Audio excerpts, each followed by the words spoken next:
I think one of the biggest misconceptions that need to be broken is the idea of the superwoman.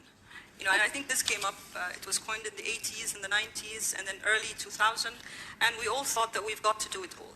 You have to be a superwoman. You're a great mom, you work out, you're in the office on time, you don't miss a meeting, you do your deadlines, and you look good.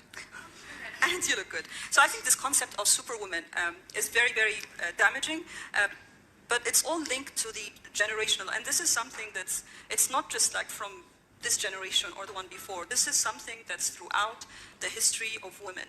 We have been conditioned generationally in all countries, all civilizations, that the value of the woman is in the less demanding she is.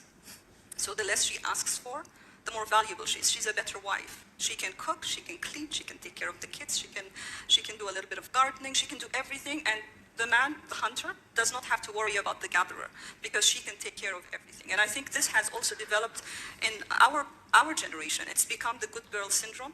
So the good girl syndrome, and this is a term, I don't know who coined it, but God bless their soul.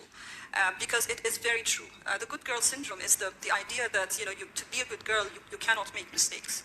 You, as a good girl, you do not ask, you get things done. And I think this has seeped into our leadership skills as well. So I think us as women, we do not know how to ask. We think if we ask, we're going to be seen as we don't know. And we don't want to be seen as we don't know because it's not okay. Good girls know everything. You should be. If you're not an imposter, right? You should know this. And I think this is at the core of it. But then if you even go into why don't we ask, how can I change that? You know, I ask for things from some people, but at the very center of that is a fear. We as women have not learned or have not been inoculated, I would call it inoculated, to receiving a no, to being rejected. And this really reflects so much on how we do business, how we ask, how we use our networks. Because we worry that if we ask, what would happen if I receive a no? Suddenly that immediately becomes a reflection of my self-worth. And that we need to break.